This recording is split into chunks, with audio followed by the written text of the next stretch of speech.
signed autograph of my face, you should come to next big thing.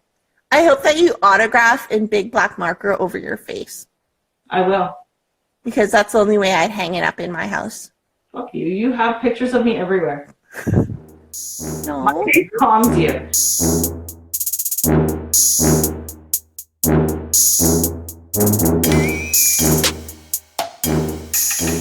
Welcome to Marketing Beet. My name is Ameet. I own an online marketing agency that specializes in pay-per-click advertising. And this is my co-host. Hi, I'm Beverley Theresa. I'm a social media strategist and I do all things social media. Wow. Are you accepting new clients? Yes, I am. In October. Sick. Yes. And today, what are we talking about? We're going to be talking about social media audits. What are they? How to do one, and more. So stay tuned. Does that sound familiar? Yeah. Screw you. So yeah, we're going to talk about social media audits and why they're important. So why are they important? Because you want to take a snapshot of where your accounts are right now, and then you can kind of, if you need to redo your strategy, an audit is an easy way to understand what you need to be changing or what you need to be keeping, what you're doing good, what you're doing sucks. It's kind of like the SWOT analysis, strengths, weaknesses, opportunities, and threats. And I remember when I was in school for marketing, I was like, SWOT analysis are so dumb. Why are they called SWOT? Just because I hated the word, it reminded me of SWAT. So I always call it like a SWOT analysis because it's funny, but yeah. So anyways, so I like to start off an audit with basically looking at their website and like checking out, I always ask like, do you have access to your website? Can I have access to Google Analytics? Just because I like to see where the most traffic is coming from. And usually it's going to be like if they have Facebook or Twitter, you'll see Facebook or Twitter usually is the one that drives the most traffic. Instagram, not so much, just because it's like, it's hard to get people to click to your website from Instagram, and people are lazy, like we were talking about yesterday. People are lazy and they're not going to go searching for a link in the bio, or they're not going to go to your website to try and find this information. But if you have Facebook or Twitter, it's usually a good indicator which one is performing the best. And then I kind of look at their website, see where, if they're doing ads, where they're going. And then from there, I'll look at each platform individually, and then I'll do a SWOT analysis of each kind of thing. And just looking at like, even just like general things, like do they change their cover photo often? And I'm like totally guilty for all these things that I'm telling people to do, but I don't do them myself for my own social media. But like, you should be changing your Facebook cover to reflect the seasonalities, or just keeping things fresh. How many posts are linking to external articles? So how many posts are curated and how many are original? And are you using hashtags on Twitter and Instagram? If so, are you using the right ones? And it's kind of just like I'm really good at nitpicking. So I nitpick these accounts. And then I'm like, you need to do this. And then I'm like, for strengths, I'm like, yeah, you're okay at this. I'm really good at threats. Yeah, that's weaknesses. That's what all my audits are. I'm like, I'm not even going to tell you what you did well. No. I'm like, why? Why waste my time? Exactly. So it's like, if it's not included in the audit, it's probably you're doing okay at it, or you're doing good at it. Exactly. And then I always ask for their competitors, and I'll limit it so only like their top 3 competitors. And then I'll go through and use like Iconosquare for Instagram. I use Mondovo for Facebook and Twitter. I'll run it through those apps or tools, and then I'll show them like, okay, this is how you measure up to them. Don't forget that these accounts were started in like 2011, while yours was started in 2016 or something. So like they've had a lot of time to grow their accounts and a lot of time to create their own little communities. So they're like 5 years ahead of you, or whatever the number is. So like, remember to take that into consideration when you look at these stats. And then what else? Oh, and then I'll go through and do like a really quick SWOT analysis of each of the competitors. The last audit that I did, it was legit like 40 pages. My audits are never even close to that. I think 7 pages max. But I like to include like an appendices with like all like the graphs and stuff so that I can like back up what I'm saying. And also I feel like it's important, even if they don't look at it, they can still look back later on if they wanted to see where their competitors were at or where their accounts were at, like when the audit was done. Does that make sense? It does make sense. And so like my audits can be like 40 pages, but it's because I also include all the graphs, and graphs take up lots of room. Yeah. And then I really like just using tables and like lining things up and showing like so they can just like easily compare themselves. And then I'll make notes on each thing on each comparison point. Oh, I look deeper into the ads that they're doing, and I'll like get access to their ads manager account and then look at if what they're promoting or what they're doing. Like, are they just boosting posts? Are they putting up actual advertisements? Where are those going? Most of the audit has to do with a lot of like, because social media and content, it's like a content audit too, because everything that they're posting, what's the language they're using, are they on brand and like using their brand voice? Do they have that document? I'll ask for that document. If they don't have one, then it's like, okay, that's one of your weaknesses. And then seeing like how, like, are they scheduling out tweets or scheduling their social media, or are they going in every day and just being like off the cuff posting? Because then it's like not the best use of their time. So lots of people are like, I don't use automation tools because social media is supposed to be like at the time or like live and raw or something. And I'm like, okay, cool. So you want to tell business owners that every day at this time they have to post something, or do you want to tell them that they can just schedule it out if they're doing their own social media? Like, I'm all for scheduling. I don't give a fuck. I do it a lot, actually. For Instagram, I try to do it, I try to do in the moment stuff, but I want to make sure that my feed is still active. So I'll put it, like certain posts here and there just to make sure that there's still content being like coming out. Otherwise, like if it's in the moment, then I'll take the picture and do whatever I need to in the moment. And then same thing with Twitter, LinkedIn, Facebook. All of it's already pre-programmed for the most part. And then if something new and exciting happens, we post it. So that way it's exactly getting work done, really, at the end of the day. We can't sit there and spend an hour on social media every single day. I'd rather spend 3 hours and just get it all done for the week. Yeah, and I think that's also like the thing that a lot of social media managers forget, that like if you're trying to do social media management in-house, or like the business owners trying to do it, they're not going to have time to fucking sit at their computer or look on their phone and post things. It's like, just like shut up and let them use an automation tool. That's like one of the main things that I also talk about in audits. It's like, and then I recommend some tools. And then, so like the audit is basically a high-level recommendation on each of their channels and how they can do better compared to their competition. But I also sometimes will ask the company, is there a company, not necessarily in your field or your industry, that you think is amazing on social media? I get them to tell me why they think that, and then I'll go and like quickly do a high-level review of their accounts and be like, hey, this is why you really like them, because they do all these things. And then it's like, if you really like that, then maybe if it's on strategy or on brand for them, then they do similar things to that list. And then I usually do a summary with like priorities from 1 to 5, 1 to 10 sometimes, 1 to 5. And I'll just be like, you need to do this, this, this, this, and I'll just have like a big table of it. And then I'll prioritize them, and then they can take it and like run with it and do these things, or they can just hire me to do it.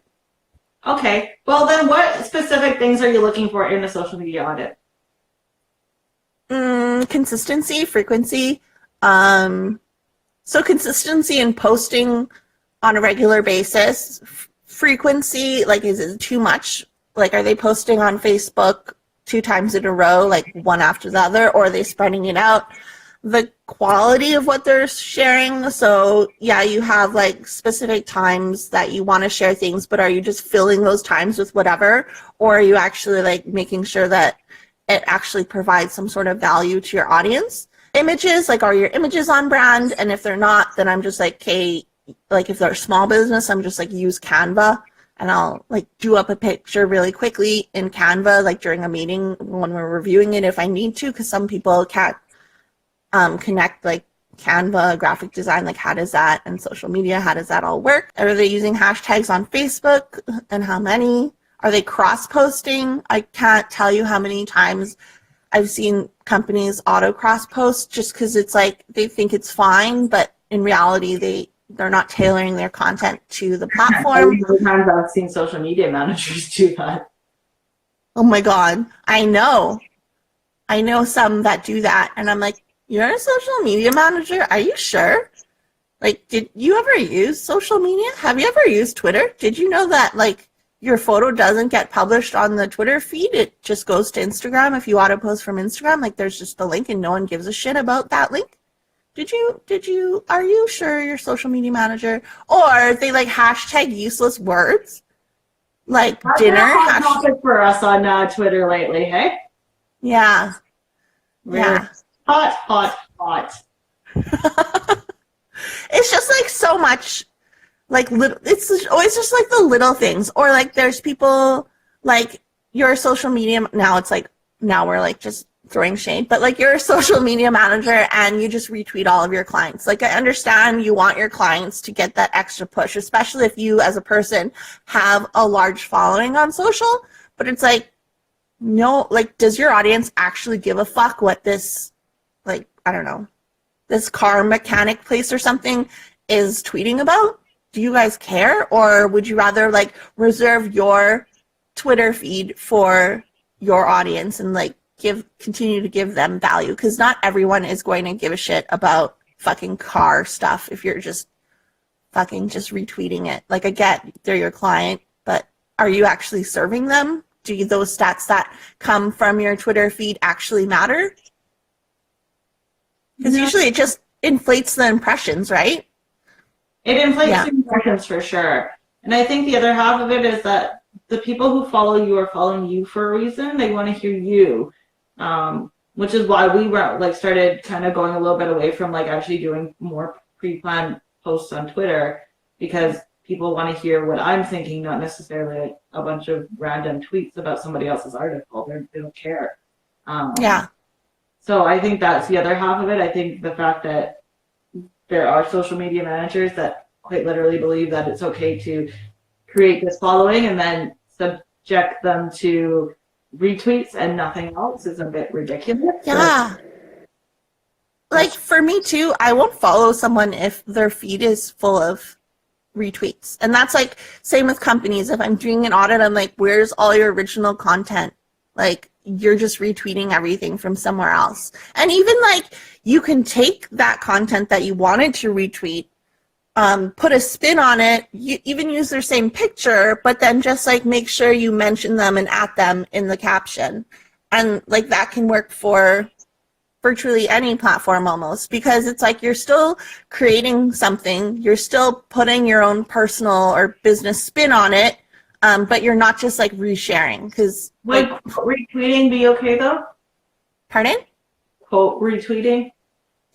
Well, retweeting would be okay, but it's like if your feed is all just retweets. Okay, Yeah. And like some social media people have accounts like that. And I'm like, no one gives a fuck about your stupid clients. Like, cool, you are tweeting about all these different industries because you're retweeting what your clients have said, but actually no one cares. Is either they're following you because they want social media news, if you're like a social media person, or they're following you because they want to interact with you yourself or a personal brand. They're not following you so that they can like see all the tweets from all your stupid clients. That's how I figure out who's a social media manager and who the clients are. I know, and then it kind of spirals off into you doing like just like off the top of your head audits of the accounts and being like, wow, they do social media. But again, like, I guess take it with a grain of salt as well, because sometimes clients can be difficult and you can recommend that you do these things on social, but they're not always going to take it into consideration. And like, also because I do a lot of strategy and training. I like in some of the logos I have on my website, and then people would go to those companies and look at their social, and like they're not very good. It's like, well, they didn't take my advice. Please don't think that I'm managing their accounts, because that's actually like not what I do. So yeah. Totally fair. I understand that. And I think back to audits, I think audits are so important because it's measuring like where you're at now, and later you can look back on it. But also if someone quits, like the person who's doing social media quits your company, you have this audit that you can give them that gives them those high level recommendations on what they should be doing on social media or what they need to be doing. And then usually after an audit, it'll be like a strategy where we talk about goals, and then I'll like give tactics on how to actually reach those goals. And then we'll do like content planning, et cetera, et cetera. So it's like not just like, here's your audit by, it's more like I can implement those and I can do this and train you on how to implement this. So it's a nice little way to get your foot in the door. Yeah, I mean, I think audits are a really great way to just jumpstart everything. And I'll do the same thing with a couple clients here and there where they're just like, well, we don't really want monthly management, which is, I mean, whatever. For PPC? Yeah. So then I feel like PPC is a must. It's sometimes they just want to do it themselves or figure it out on their own, and that's totally fine. So it's usually what I'll do is go suggest an audit, and I think that's a bit more prudent just because at the end of the day they'll be able to take that and be like, okay, well, these are the things that we need to fix. And sometimes they'll hire us to do it, or they'll go implement the changes themselves. Either way, I don't know. I don't really care. As long as it gets done at the end of the day, right? I mean, just with like PPC, I always think like I could be blowing all this money because I'm trying to do it myself. Like, am I bidding on the right keywords? How do I know? Because I watched some video on YouTube. Like, how am I going to figure this out? I need like and so for me, I'm just like, I would never do my own Google ads or anything because I would be like, I don't think that this is working, or like, how do I judge if this is working or not? So I would just hire you to do it. Yeah. Usually it's the best way to do it too, though, right? Because I think really at the end of the day, and it goes back to everything that we usually talk about, is going for whoever the expert is, really, right? Some people have taken the time to make themselves, industry leaders within that market, that like it's a better idea to just go ahead and just move forward with them. Puppy. I see you.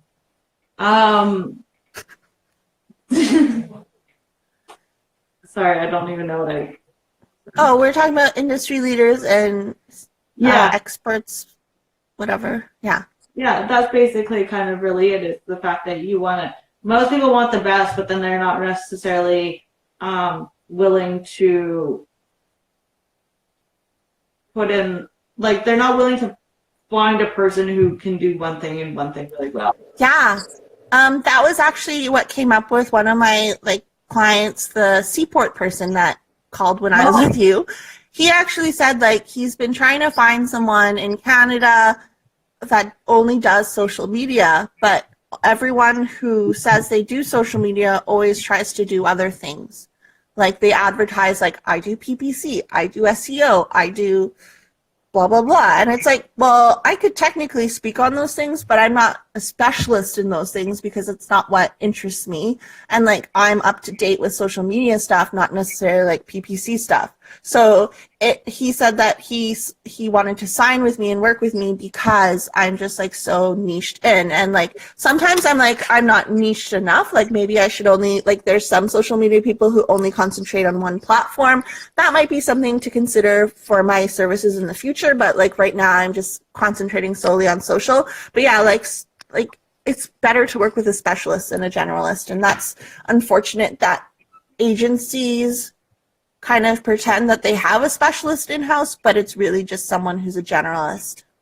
Yeah, that's quite literally it. And I mean, we've been at agencies essentially our entire career at this point, and they all do the same thing, right? It's never, it's never anybody niche down. It's always someone who's just kind of there. Yeah. Okay, well, you'll do. No one's going to know any better. And then next thing you know, thousands of dollars later, you're like, oh, shit. I should have known.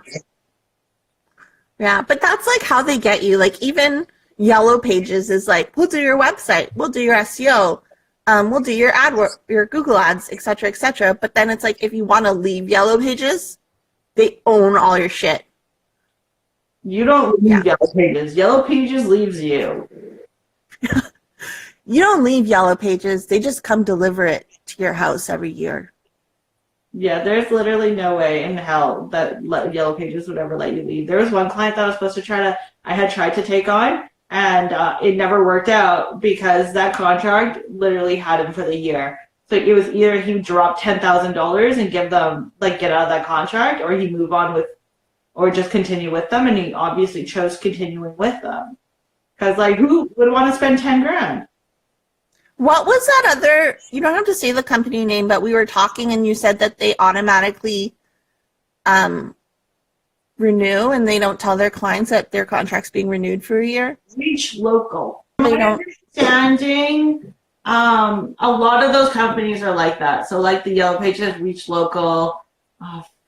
There was another one. It's like a B as the logo. I can't remember what it is right now. What they essentially do is they get you to sign on for like year-long agreements, which, I mean, I have a problem with them because I don't like the idea of holding someone hostage when they don't want to be with me, very much like in any other relationship. So, that's why I'm still single. I think what they essentially do is they hold you hostage for that year. To get out, you're basically having to pay them $10,000, if not more than that. And then after the point when it gets to the renewal time, I think they actually don't. So the renewal period is 30 days before the contract ends. So if you don't cancel the contract within those 30 days, so say I signed on in February, I would have to, say February 2019, I would have to tell them in January 2020 to cancel February 2020. If I don't do that within that time frame, they're going to renew and I'm screwed again. That's brutal. It is a horrible. It's good on their part because it's like, haha, we have you locked in. If I was a piece of shit marketer, like piece of shit business owner, I'd totally do something like that, but I'm not a piece of shit. No. So yeah, that's like, what? Go on. Anyways, should we wrap it up? Because now we're off the topic of audits. What are we talking about next week? Next week, we are talking about how to improve your marketing conversion rates. Yes. I was actually in a meeting with this dude and he was like, oh, I hate when I like get ads and they follow me everywhere. I was like, remarketing. And then he was like, yeah, is that what it's called? And then he refused to call it remarketing. And I was like, oh my God, it's called remarketing. Yeah, it was funny. Anyways, continue. Remarketing. Remarketing, yeah. If you would like to receive the 14 tips to improve your Facebook ads performance, you can find that in the link in my bio. Tomorrow, we're releasing some special news. So, you might want to get on that newsletter if you're not already on it, because you won't find out until 2 days later, suckers. Do I know? Yeah. You're working on it. What am I working on? Oh!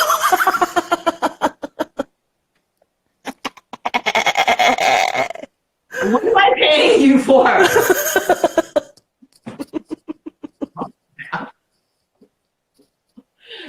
Anywho, if you would like to find out what that news is before everyone else, and a special gift, you should sign up to the newsletter.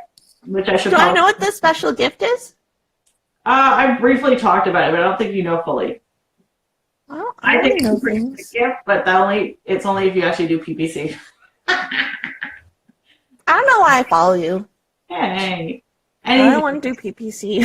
So, Beverly will we speak again. Next big thing, next Saturday. Saturday. Not this coming Saturday, the Saturday afterwards, the 28th. And Marketing Beet, us two, or us two, whatever way the video is coming from. Marketing Beet will be their IRL. So if you want to come get your autographs. Yeah. I will have fully nicely headshots printed out for everyone. I will sign them with a personal note. And now I'm totally going to do it. I'm giving out cell phones that I autographed the screen in black. Mm-hmm. So people will always remember me when they use their phone for social media. I have like a big box of iPhones and Google Pixels. So that's actually quite a nifty idea, eh? Yeah, if I was rich. I'm 100% going to print out headshots of myself now. Can I see the headshot before you print it? Okay, fine. You should, and then you can have a thing that goes to your surprise thing. Like a URL. Yeah. But that could be too late because I'll announce it by then. Yeah, but like, it's just like fun. Yeah, that's true. You could like, oh, I have so many ideas. Yes. Okay, let's do that. If you want a signed autograph of my face, you should come to the next big thing. I hope that you autograph in big black marker over your face. I will. Because that's the only way I'd hang it up in my house. Fuck you. You have pictures of me everywhere. No. My face calms you. But anyway, next week, yes, we're talking about how to improve conversion rates for your remarketing campaign. Aside from that, this is Ameet signing off for Marketing Beet. You're an idiot. Bye, everyone. Thanks for joining us. See you next week at 11 Mountain Standard Time. Bye. You're so disappointing. I love you. Bye. Bye.